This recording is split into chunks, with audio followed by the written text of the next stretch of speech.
5 friends who have known each other since high school are celebrating Independence Day on a mountain road. But their reckless behavior leads to an accident that kills an innocent driver.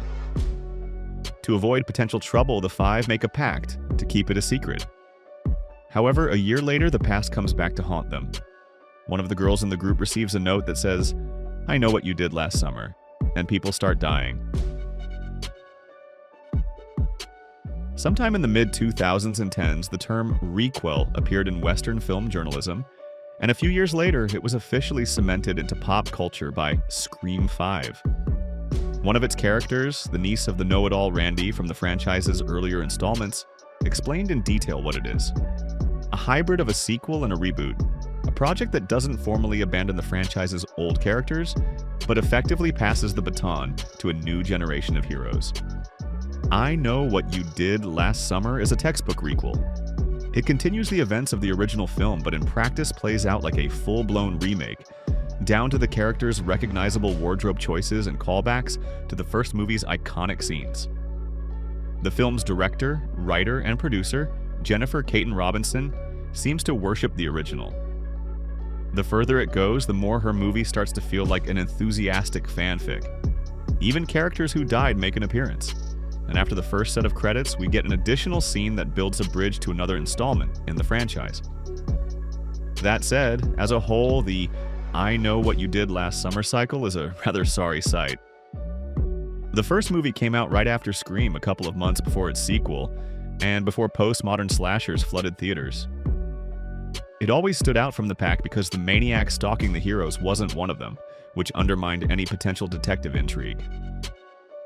On the plus side, the film had a lush visual style, charming characters played by trendy actors, and bloody killings, though none were quite as memorable as those in Scream. Logically, the entire shaky construct started to crack in the sequel, which came out a year after the original. The third part, released straight to video in 2006, is better off forgotten.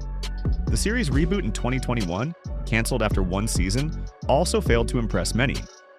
So while there's nothing great about the franchise overall, Robinson and her requel found themselves in a winning position.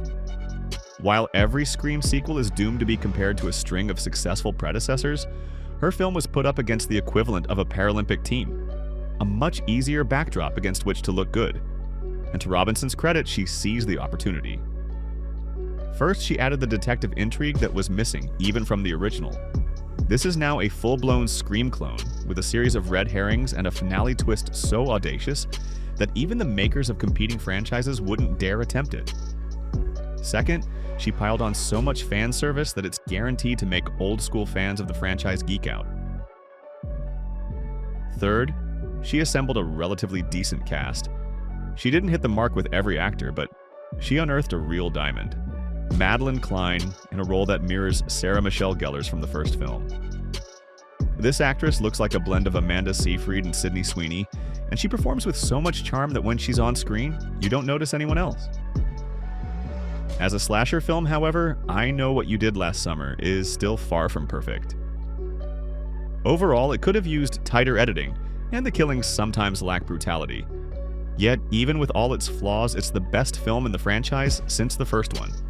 And it's one of those cases where you generally wouldn't mind watching another sequel, especially since the film, despite negative reviews, had no problem turning a profit at the box office.